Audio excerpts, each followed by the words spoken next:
Pagtunog ng sirena, sabay-sabay na isinagawa ang shake drill sa Metro Manila at ilang probinsya sa bansa.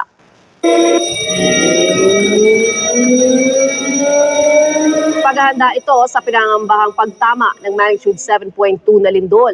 4 na quadrants ang inihanda para sa naturang shake drill. Ang pinakasentro ay ang Guadalupe Bridge sa Makati, kung saan kunwari bumigay ang tulay kaya maraming mga tao ang nahulog sa ilog. May bumagsak na billboard at naapektuhan din ang MRT. Ang Makati ay bahagi ng South Quadrant kasama ang Las Piñas, Muntinlupa, Parañaque, Pasay, Taguig at Pateros. Ang Villamor Air Base Golf Course ang naging command center ng mga sakop na lugar. Sa North Quadrant, dumagsa ang mga kunwari biktima ng lindol sa Veterans Memorial Medical Center na siya nagsilbing command center.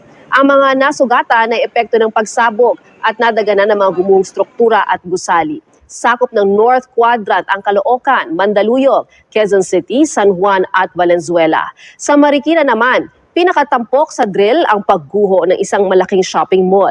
Bukod sa mga nasugatan, nariyan din ang laganap na nakawan o looting. Meron ding nasirang tubo ng tubig at mga nasirang bahay sa iba't ibang subdivision. Ang mga biktima ay dinala sa command center sa LRT2 Santolan Station. Sa Maynila naman, eksena ang pagkadiskaril ng LRT, pagguho ng Delpan Bridge at sunog sa Baseco Compound. Sakop ng West Quadrant ang Malabon at Navotas. Sa Camp Aguinaldo naman, abalang-abala ang mga rescue team at mga sundalo na siyang sentro ng pagtulong sa mga biktima ng lindol. Nakaisa rin sa shake drill ang iba't ibang kumpanya tulad ng GMA Network. Ang mga empleyado nag-duck, cover and hold nang marinig ang sirena. Pakikiisa ito sa kampanya ng MMDA para maging ligtas sakaling tumama nga ang malakas na lindol sa bansa. Ako po si Lala Roque. Magandang umaga.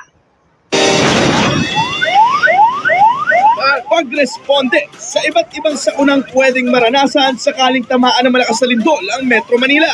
Sinanay sa MM Shake Drill. Mga minor de edad, ginagamit umano ng mga sindikato sa Laguna para ilipat ang kanilang supply ng droga sa Cavite.